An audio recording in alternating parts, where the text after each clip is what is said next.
Halo teman-teman, selamat datang di channel Di Balik Layar Hidup. Pada kesempatan kali ini, saya ingin berbagi sebuah cerita yang sangat menarik dan penuh makna. Sebuah cerita yang tidak hanya menghibur, tetapi juga memberikan banyak pelajaran hidup yang sangat berharga untuk kita semua. Seperti biasa, cerita ini mengandung banyak hikmah yang bisa kita ambil untuk menjalani kehidupan sehari-hari. Di sudut selatan Argentina, di kota Rosario yang hangat namun penuh tantangan, lahirlah seorang anak laki-laki pada tanggal 24 Juni 1987. Namanya Lionel Andres Messi. Tidak ada yang tahu saat itu bahwa bayi mungil ini kelak akan mengubah sejarah sepak bola dunia. Ia lahir dari keluarga sederhana. Sang ayah, Jorge Messi, bekerja di sebuah pabrik baja dan ibunya, Celia Cucitini, adalah pekerja di sebuah bengkel magnet. Sejak usia dini, Messi menunjukkan tanda-tanda bahwa ia berbeda dari anak-anak lain. Tubuhnya kecil, bahkan cenderung ringkih. Di sekolah, dia tidak menonjol. Suaranya pelan, kepribadiannya pendiam. Banyak orang menyangka ia hanya akan menjadi anak biasa-biasa saja. Satu momen yang mencerminkan bagaimana dunia melihat Messi kecil terjadi dalam sebuah pertunjukan sekolah. Anak-anak lain berebut peran utama, singa, pahlawan, atau penyihir. Tapi Messi dengan senyum kecilnya, dengan senang hati menerima peran sebagai keong. Kostumnya besar dan melingkupi hampir seluruh tubuhnya. Tapi itu membuatnya merasa nyaman. Dia bisa bersembunyi, tidak dilihat, tidak dinilai. Namun di balik sifat pemalunya itu, Messi punya sesuatu yang tidak dimiliki anak lain. Cinta tanpa batas terhadap sepak bola. Di halaman rumahnya, di gang sempit Rosario, Messi kecil selalu membawa bola. Bahkan ketika dia tidak sedang bermain, dia akan menggiring bola dengan ujung kakinya, di dapur, di kamar tidur, bahkan saat mengantre mandi. Ibunya sampai harus menyuruhnya berhenti agar tidak menendang benda-benda di rumah. Sosok yang paling mengenali bakat Messi sejak dini adalah neneknya, Celia, yang sangat menyayanginya.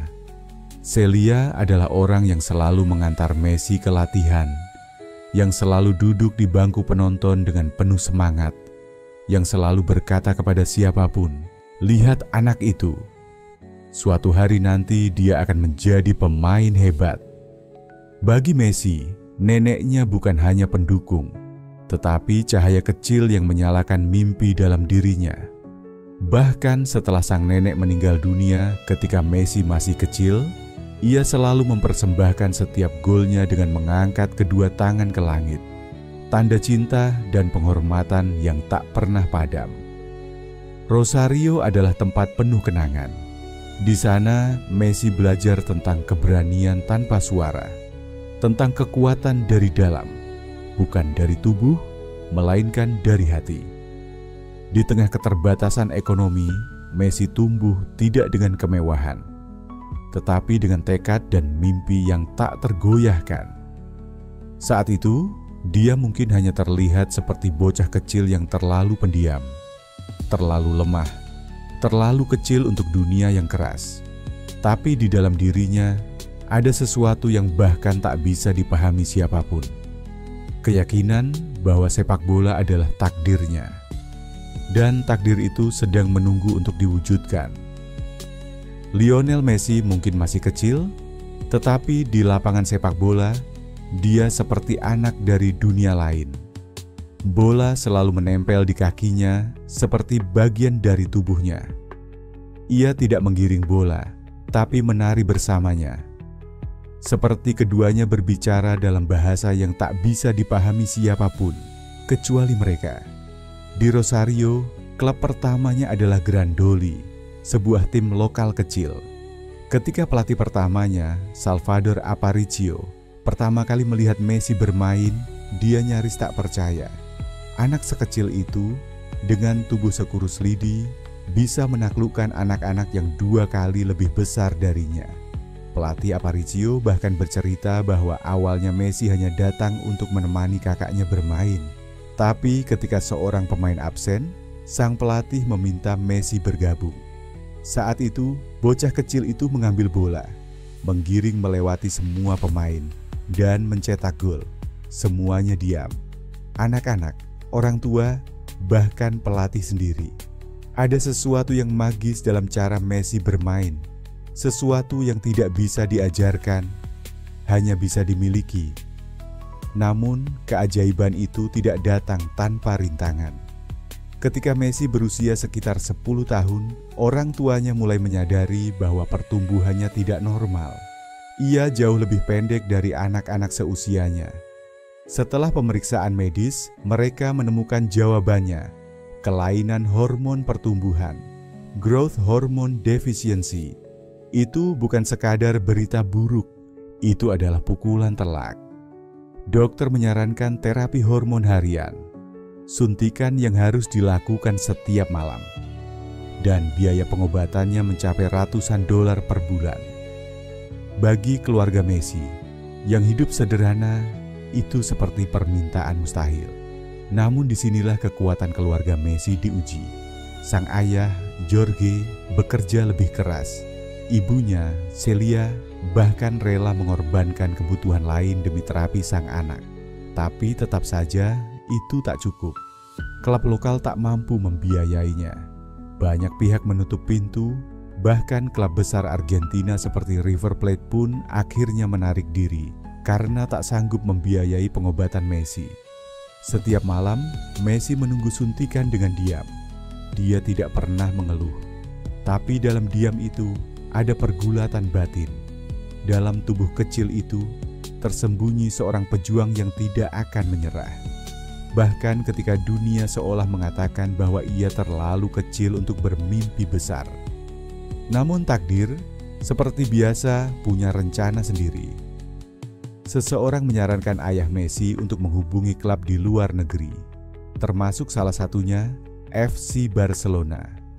Mereka mengirim rekaman video Lionel kecil bermain. Beberapa orang di Spanyol menontonnya. Mereka tertegun. Siapa bocah ini yang tampak seperti menari di atas rumput? Akhirnya, satu momen menentukan datang. Pada tahun 2000, saat Messi berusia 13 tahun, ia dan keluarganya melakukan perjalanan ke Spanyol untuk mengikuti uji coba bersama Barcelona. Mereka datang dengan harapan tipis dan visa sementara. Jika tidak berhasil, mereka harus kembali ke Argentina dengan tangan kosong. Hari itu di kompleks latihan La Masia, Messi bermain seperti biasa. Diam, tenang, dan penuh keajaiban. Tapi justru dalam ketenangan itulah para pelatih dan pencari bakat melihat sesuatu yang berbeda. Ia tidak hanya berbakat, ia berbeda. Namun, tetap ada keraguan di antara para pengurus klub. Birokrasi lambat, keputusan tertunda.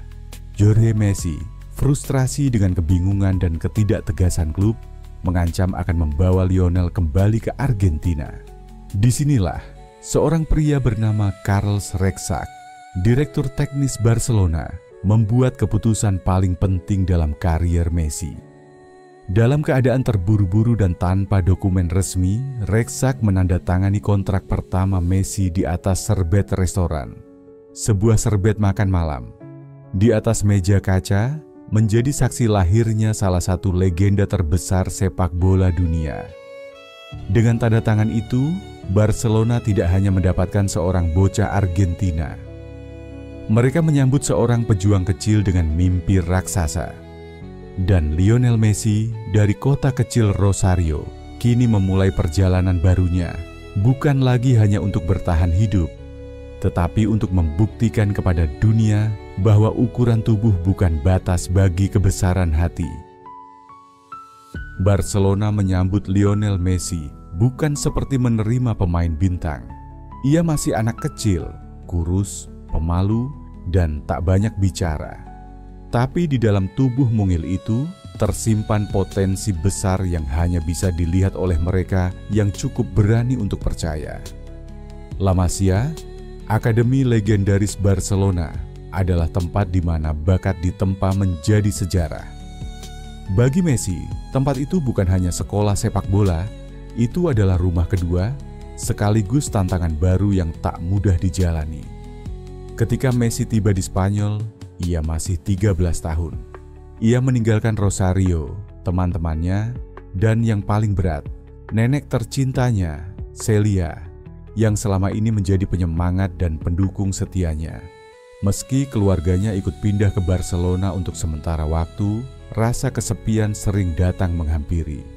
Bahasa Spanyol yang digunakan di Argentina ternyata berbeda aksennya dengan yang dipakai di Catalunya. Messi sering merasa asing, bahkan canggung untuk berbicara. Di ruang makan La Masia, ia duduk di pojok ruangan, hanya mengangguk saat diajak bicara. Teman-teman barunya menyebutnya El Mudo, si pendiam, tapi semua orang tahu saat ia menginjakkan kaki di lapangan, Messi berubah, diamnya hilang. Gantinya hadir keajaiban yang tidak bisa dijelaskan dengan kata-kata. La Masia tidak hanya melatih keterampilan teknis. Di sana, anak-anak diajarkan kedisiplinan, kerendahan hati, dan rasa hormat. Hidup di bawah aturan yang ketat, bangun pagi, belajar, latihan, dan menjaga kebugaran adalah rutinitas harian. Tidak ada ruang untuk malas atau manja. Bagi Messi, semua itu bukan masalah. Yang lebih berat adalah suntikan harian yang masih harus ia jalani. Setiap malam sebelum tidur, ia menyuntikkan hormon ke kakinya, sebuah rutinitas menyakitkan yang menjadi bagian dari hidupnya. Sakitnya tidak hanya fisik. Kadang Messi merasa lelah, merasa ingin menyerah. Tapi dalam hati kecilnya, ada suara yang selalu memanggil, suara neneknya, Celia, yang selalu berkata, "Suatu hari, semua orang akan melihat siapa kamu sebenarnya." Dan Messi percaya, di La Masia, Messi tidak sekadar belajar menggiring atau menendang bola. Ia menyatu dengan filosofi permainan Barcelona, tiki-taka, permainan operan cepat, kontrol bola, dan pergerakan tanpa henti. Pelatih demi pelatih mengaguminya. Mereka belum pernah melihat pemain muda dengan insting sebaik Messi. Ia membaca permainan lebih cepat dari siapapun, seperti memiliki mata ketiga. Dribblenya tak terduga, pergerakannya nyaris tak bisa diprediksi. Tapi Messi tetap rendah hati. Ia tidak pernah sombong, tidak suka sorotan. Bahkan ketika mulai dibandingkan dengan pemain-pemain muda lain seperti Gerard Piqué atau Cesc Fabregas, Messi tidak tertarik menjadi pusat perhatian. Baginya satu hal paling penting, bermain bola. Tahun demi tahun berlalu. Messi tumbuh perlahan. Tubuhnya mulai berkembang meski tetap mungil dibanding pemain seusianya. Tapi teknik dan kepercayaan dirinya melesat jauh ke depan. Tidak butuh waktu lama hingga namanya sampai ke telinga pelatih tim utama. Salah satu pelatih Barcelona saat itu, Frank Rijkaard, mendengar cerita tentang bocah ajaib di akademi. Setelah menyaksikan langsung beberapa latihannya, Rijkaard terdiam. Ia tahu, bocah ini istimewa. Lalu datang momen yang akan mengubah hidup Messi selamanya. Tahun 2003, saat berusia 16 tahun, Messi mendapat kesempatan tampil di laga persahabatan melawan Porto. Ia mengenakan seragam Barcelona senior untuk pertama kalinya. Meski hanya beberapa menit, itu adalah langkah pertama menuju takdirnya. Dan sejak hari itu, tidak ada jalan kembali. Hari itu, langit Porto dipenuhi cahaya sore yang lembut. Angin dari Samudra Atlantik mengalir tenang ke stadion, seolah tahu bahwa malam itu akan menjadi saksi lahirnya sesuatu yang besar. Di bangku cadangan FC Barcelona, duduk seorang remaja berambut coklat gelap dengan wajah serius dan tatapan penuh tekad. Nama di punggungnya mungkin belum dikenal banyak orang. Tapi bagi mereka yang sudah menyaksikannya di La Masia, Lionel Andrés Messi bukanlah anak biasa. Messi mendapat kesempatan bermain di laga persahabatan melawan FC Porto pada 16 November 2003. Ia masih 16 tahun, terlalu muda menurut banyak orang, tapi tidak menurut mata pelatih Frank Rijkaard. Dalam pertandingan itu, Messi tidak mencetak gol, bahkan tidak banyak menyentuh bola. Tapi setiap langkahnya membawa sesuatu yang berbeda. Kepercayaan diri, keanggunan, dan intuisi. Pelatih lawan sempat berkomentar usai pertandingan, siapa bocah nomor 14 itu? Gerakannya tidak seperti pemain muda. Ia seperti sudah tahu apa yang akan terjadi sebelum bola datang. Meski hanya berlangsung singkat, debut itu adalah awal dari era baru. Tahun demi tahun berlalu, dan Barcelona mulai memberi Messi lebih banyak kesempatan. Pada 16 Oktober 2004, ia mencatatkan debut resminya di La Liga dalam laga melawan Espanyol. Ia baru masuk sebagai pemain pengganti, tapi sudah menunjukkan sentuhan magis yang akan jadi ciri khasnya. Tidak lama kemudian, pada 1 Mei 2005, Messi mencetak gol pertamanya untuk tim utama Barcelona dalam laga melawan Albacete. Umpan lambung Ronaldinho disambut Messi dengan sontekan lembut melewati kiper, sebuah gol sederhana namun indah. Yang membuatnya lebih spesial, setelah mencetak gol, Messi berlari dan dipeluk Ronaldinho. Pemain asal Brasil itu, yang kala itu adalah bintang terbesar di Camp Nou, seolah sedang menyerahkan obor kepada generasi selanjutnya. Messi telah resmi memperkenalkan dirinya kepada dunia. Meski bakatnya tak terbantahkan, banyak yang masih meragukannya. Tubuh Messi kecil, kurus, dan tampak rapuh dibanding pemain-pemain Spanyol lainnya. Dalam duel fisik, ia sering dijatuhkan. Banyak yang bertanya, apakah anak ini bisa bertahan di liga yang keras seperti La Liga? Tapi Messi tidak menjawab dengan kata-kata. Ia menjawab dengan permainan. Musim demi musim, ia mulai mencetak lebih banyak gol, memberikan lebih banyak assist, dan mengembangkan hubungan magis dengan rekan-rekannya, terutama dengan Ronaldinho, Deco, dan Samuel Eto'o. Namun, saat ia mulai bersinar, badai datang dari tempat yang tak terduga, cedera. Beberapa kali ia harus menepi karena ototnya belum sepenuhnya berkembang seperti pemain senior lainnya. Messi frustrasi tapi tidak menyerah. Bersama tim medis Barcelona, ia menjalani program khusus untuk memperkuat tubuhnya. Ia mulai berlatih lebih intens, lebih disiplin, bahkan mengubah pola makan dan tidurnya. Ia tahu, jika ingin bertahan di puncak, talenta saja tidak cukup. Musim 2006 sampai 2007 menjadi titik balik.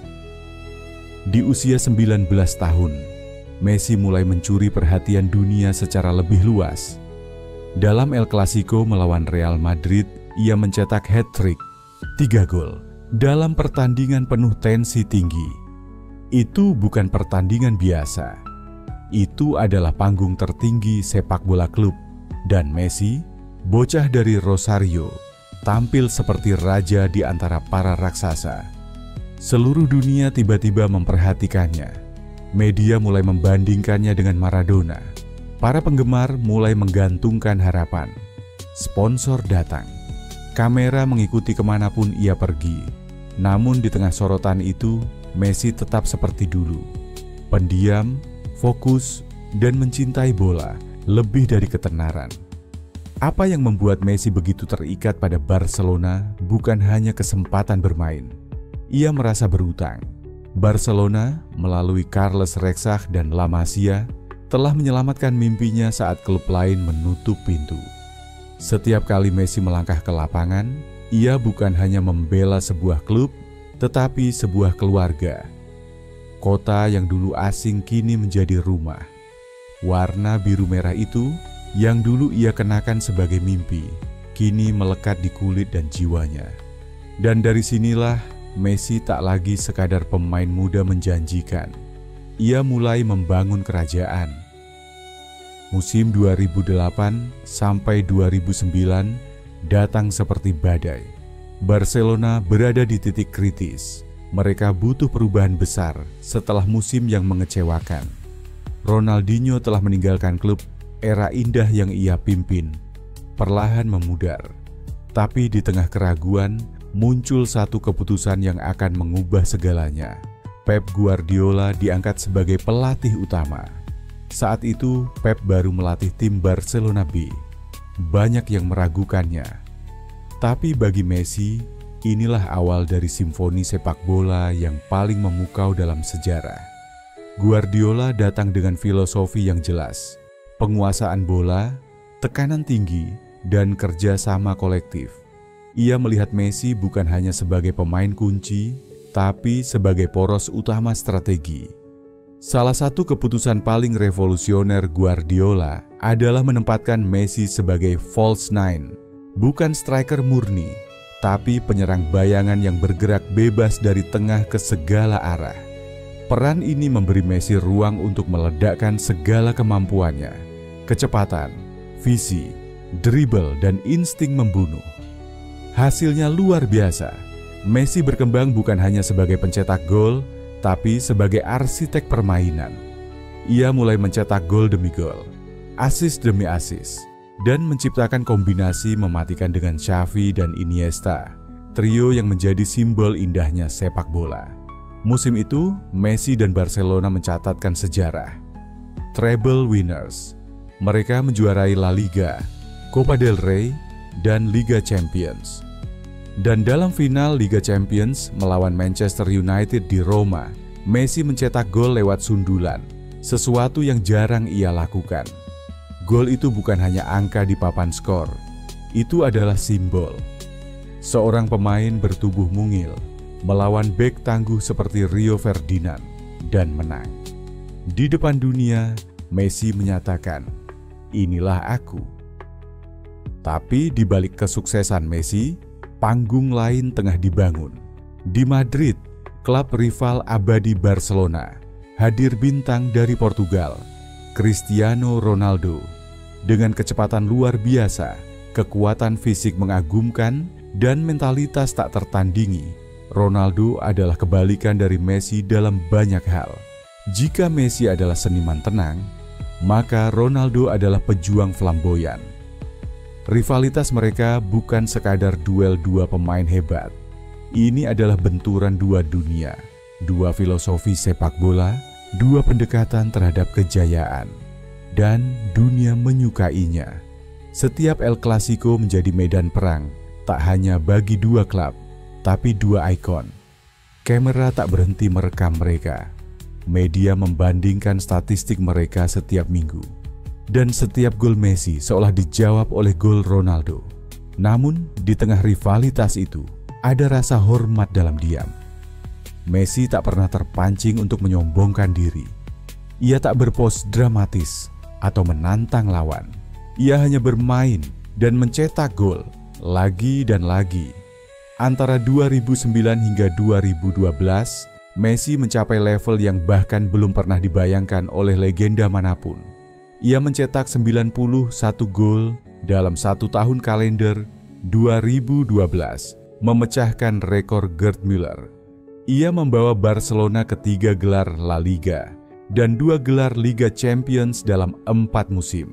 Ia memenangkan 4 Ballon d'Or berturut-turut, sebuah pencapaian yang belum pernah ada sebelumnya. Namun yang paling luar biasa, Messi melakukannya tanpa banyak berkata-kata. Tidak ada pemain dalam sejarah yang mampu bermain dengan konsistensi, keindahan, dan produktivitas seperti itu, dan melakukannya dengan penuh kerendahan hati. Namun, satu bayangan terus mengikutinya, tim nasional Argentina. Di saat Messi bersinar di Barcelona, banyak orang di tanah kelahirannya mulai mempertanyakan loyalitasnya. Mengapa ia tak sehebat itu saat membela Albiceleste? Tanya media, mengapa ia tak bisa membawa Argentina menjuarai turnamen besar? Messi terluka. Ia selalu mencintai negaranya. Tapi ekspektasi publik dikombinasikan dengan kegagalan demi kegagalan di Copa America dan Piala Dunia menjadi beban emosional yang berat. Ia mulai merasa terasing di negaranya sendiri. seperti anak hilang yang tak diterima di rumahnya. Tapi Messi tidak menyerah. Ia tahu, untuk jadi legenda sejati, ia harus menaklukkan dunia bersama Argentina.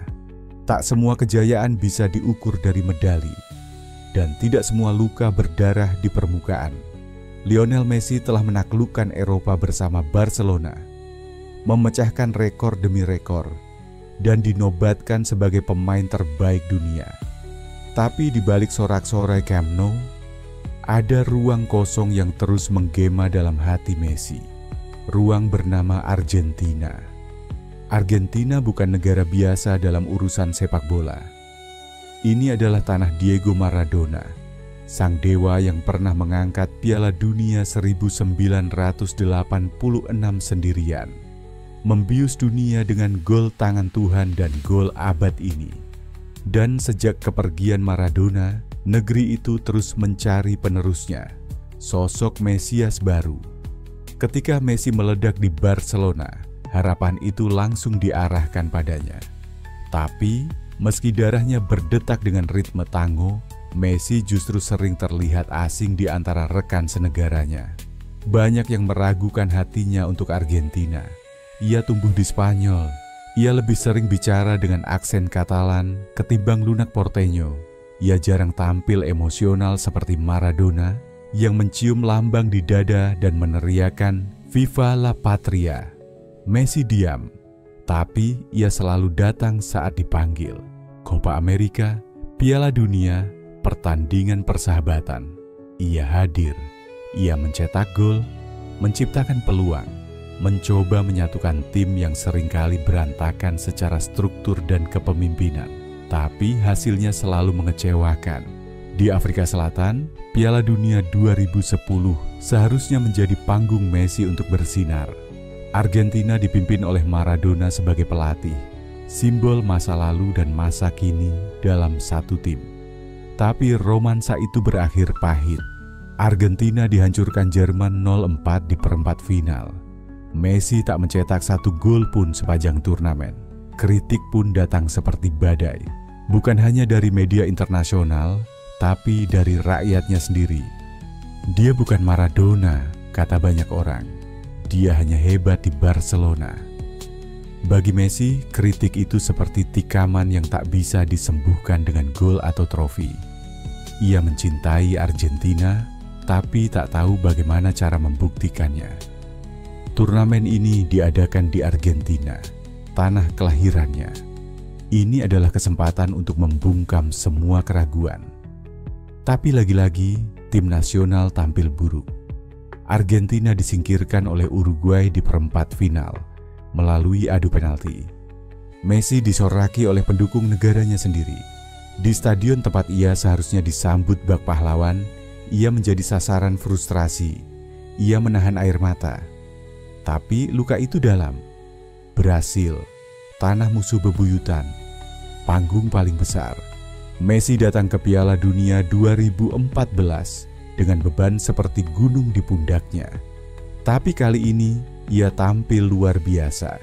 Ia mencetak gol-gol penting di fase grup, menyelamatkan Argentina dari kekalahan. Ia memimpin dengan tenang, penuh tekad.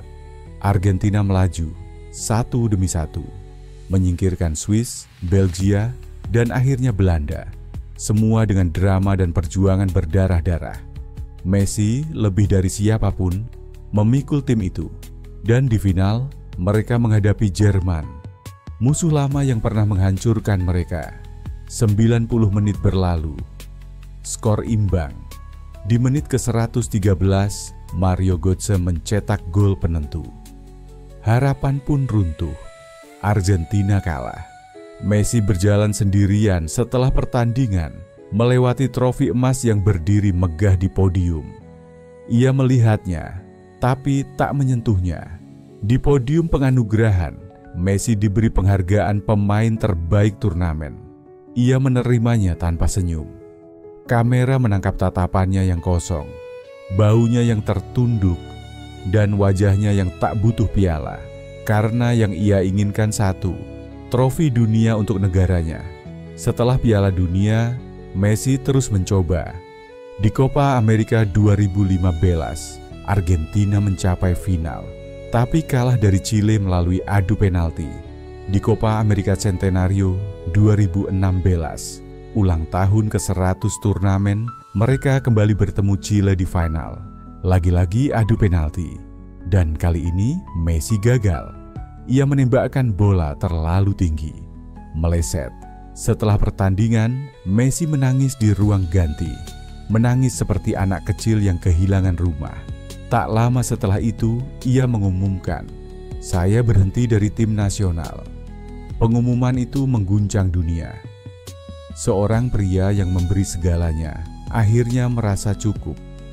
Ia lelah dengan tekanan, dengan rasa bersalah, dengan kesepian sebagai pahlawan yang tak pernah benar-benar diterima.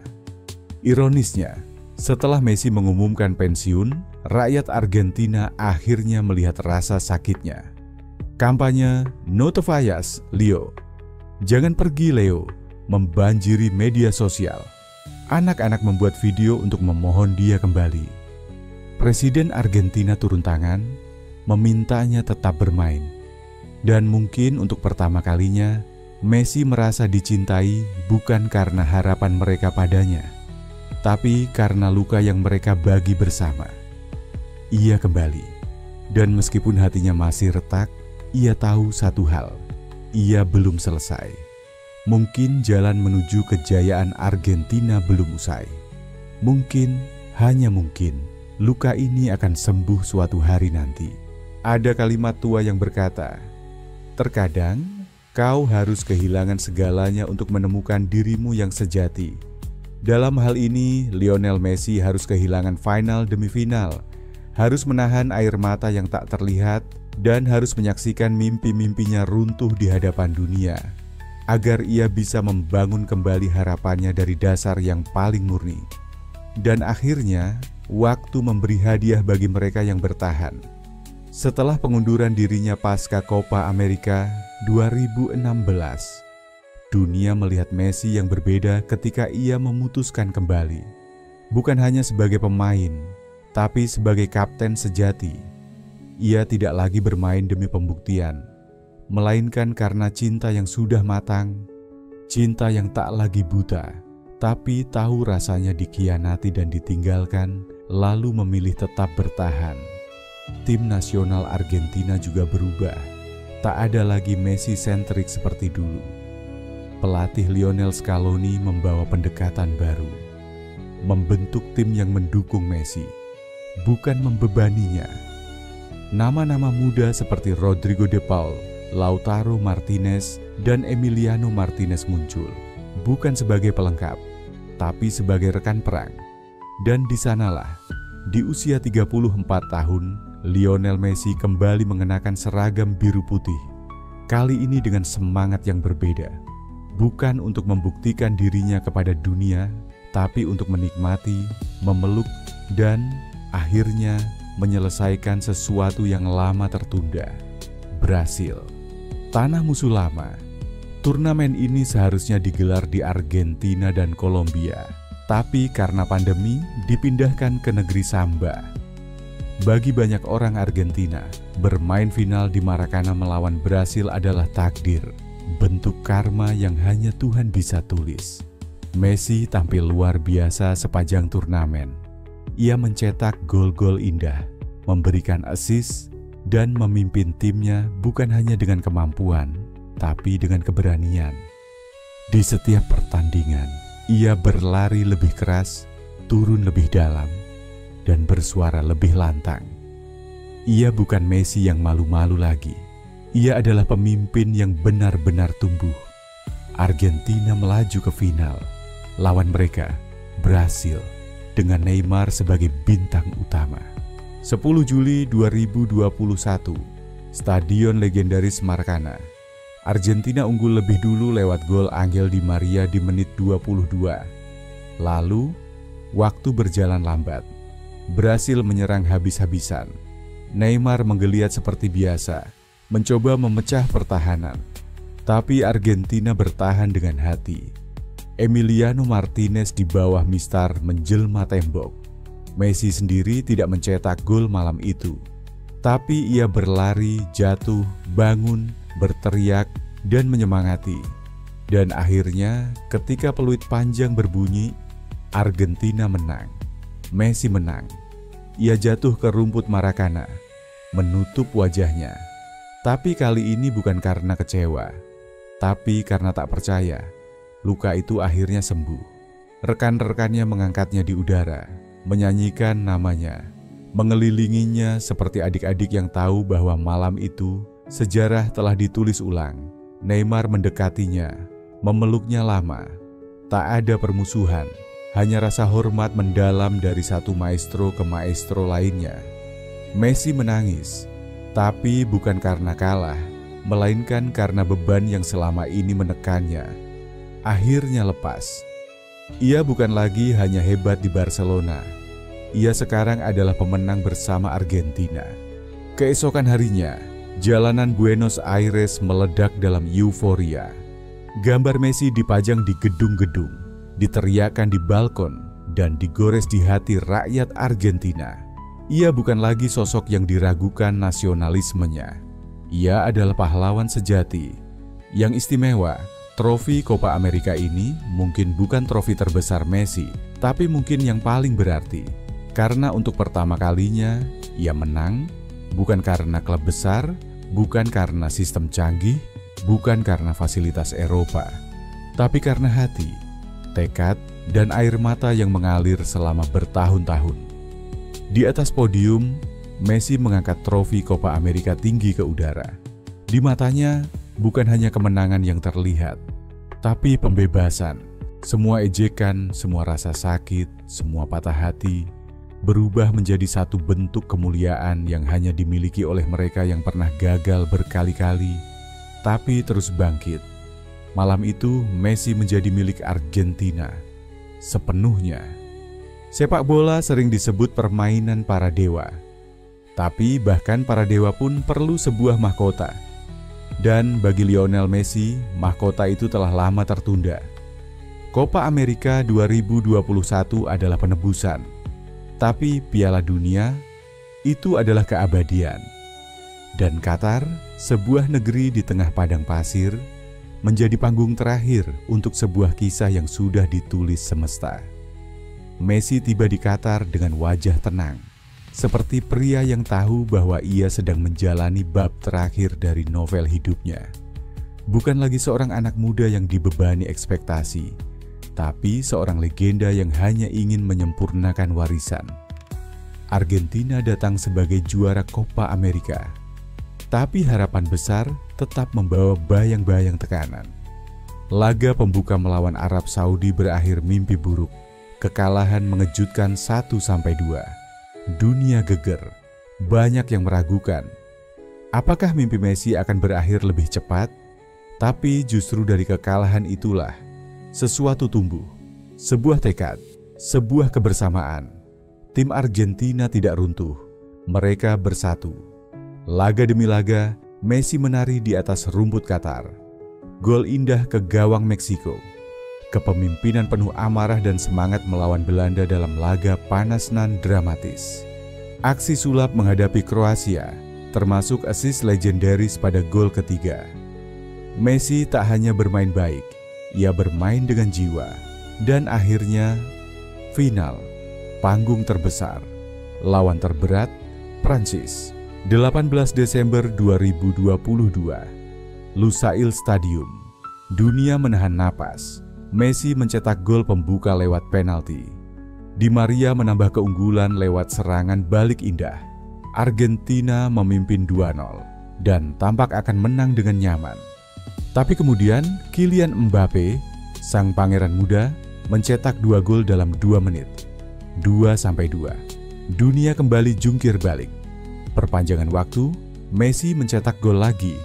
3-2. Tapi Mbappe membalas lewat penalti. 3-3, drama paling gila dalam sejarah final Piala Dunia. Lalu, adu penalti, Argentina mencetak, Prancis gagal. Dan akhirnya saat Gonzalo Montiel mencetak penalti keempat, Messi berdiri di tengah lapangan, memejamkan mata. Dan dunia tahu, ini saatnya. Air mata jatuh, pelukan meluap. Messi duduk bersila di tengah rumput Lusail, dikelilingi kameramen, rekan, dan kenangan. Ia telah sampai, bukan hanya memenangkan Piala Dunia, tapi mengangkat dirinya ke abadi. Ia mencetak 7 gol. Ia membuat assist. Ia memimpin dengan emosi dan ketenangan, dengan nyala dan kelembutan. Ia menyatukan pengalaman dan sihir menjadi satu bentuk seni yang hanya sedikit manusia bisa capai. Kemudian, di podium megah, ia mengenakan jubah hitam khas Timur Tengah, Bisht, simbol kehormatan tertinggi. Dan dengan tangan bergetar, Lionel Messi mengangkat trofi Piala Dunia. Trofi yang telah ia kejar seumur hidup. Trofi yang dulu hanya dimiliki oleh Maradona, kini telah menjadi miliknya juga. Bagi dunia, malam itu lebih dari sekadar kemenangan. Itu adalah bukti bahwa kesetiaan, pengorbanan, dan cinta akan selalu menemukan jalannya. Messi bukan hanya pemain terbaik, ia adalah jiwa sepak bola itu sendiri. Argentina kembali menjadi juara dunia setelah 36 tahun. Tapi lebih dari itu, sebuah bangsa menyatu dalam air mata dan lagu. Dari Buenos Aires hingga Rosario, dari jalan-jalan kecil hingga dataran tinggi Andes, semua berseru satu nama, Messi, Messi, Messi. Qatar 2022 bukan hanya turnamen, itu adalah penutup yang sempurna. Sebuah klimaks dari perjalanan yang dimulai sejak kecil, dari suntikan hormon pertumbuhan hingga trofi tertinggi manusia. Messi tidak pernah menyerah. Dan karena itu, dunia memberinya segalanya. Setelah detik-detik magis di Lusail Stadium yang menjulang tinggi di atas padang pasir Qatar, kehidupan Lionel Messi memasuki fase yang tak pernah ia bayangkan. Ia sudah meraih segalanya yang bisa dicapai oleh seorang pesepak bola. Gelar Ballon d'Or, puluhan trofi klub dan internasional, serta puncak tertinggi, juara dunia. Namun, seperti kisah para legenda lainnya, kemenangan besar bukanlah akhir dari cerita. Itu adalah awal dari babak baru. Setelah musim Qatar 2022 yang penuh kebahagiaan dan pujian, Messi kembali ke Paris Saint-Germain, klub yang jadi pelabuhan pertamanya setelah perpisahan penuh air mata dari Barcelona. Namun, hati kecilnya masih bergelora dengan kenangan dan rasa cinta terhadap klub yang membesarkannya. Kontraknya di PSG semakin mendekati ujung, dan kabar mulai berembus. Messi ingin kembali ke tempat di mana semuanya bermula, Newell's Old Boys, klub masa kecilnya di Rosario, Argentina. Keputusan itu bukan sekadar soal nostalgia. Ini adalah panggilan jiwa, sebuah cara untuk mengucapkan terima kasih pada akar dan tanah kelahiran yang membentuknya. Kembali ke Newell's berarti lebih dari sekadar bermain sepak bola. Itu adalah cerita tentang pulang, mengenang masa kecil di jalanan berbatu Rosario, di mana bola yang sederhana menjadi teman setia, di mana mimpi yang dulu kecil itu mulai tumbuh menjadi api yang tak pernah padam. Messi kembali sebagai pahlawan yang diidolakan, tapi juga sebagai pria yang ingin memberikan sesuatu kembali untuk komunitasnya. Setiap kali ia menginjak lapangan hijau di Estadio Marcelo Bielsa, ia bukan hanya bermain untuk kemenangan. Ia bermain untuk cinta, untuk sejarah, dan untuk generasi baru yang memandangnya sebagai inspirasi. Selain berperan sebagai pemain, Messi juga mengambil peran baru sebagai mentor.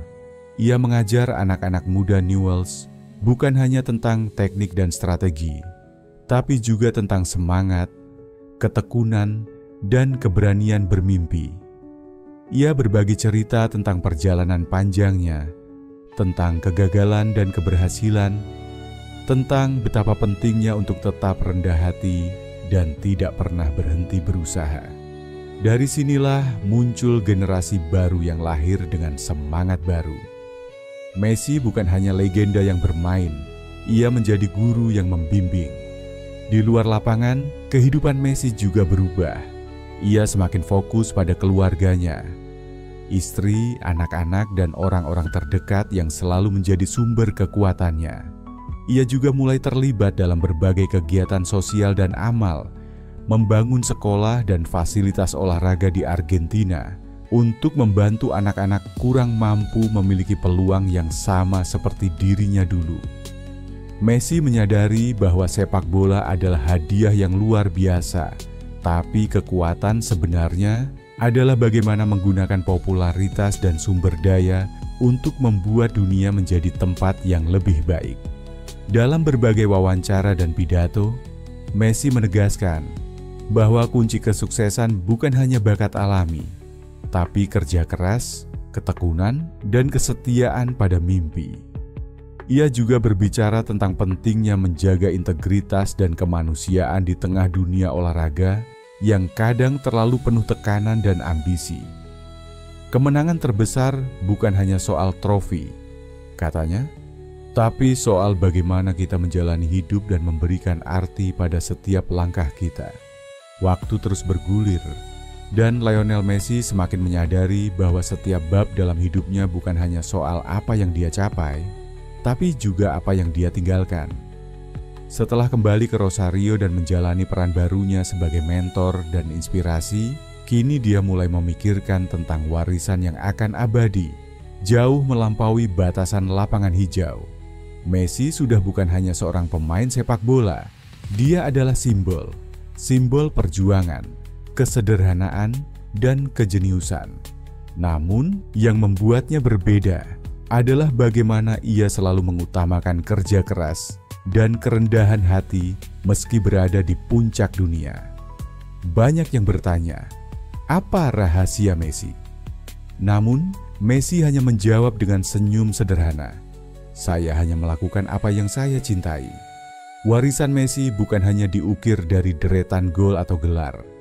Ia mengajarkan dunia bahwa ketulusan, rasa hormat, dan dedikasi adalah fondasi sejati untuk mencapai impian.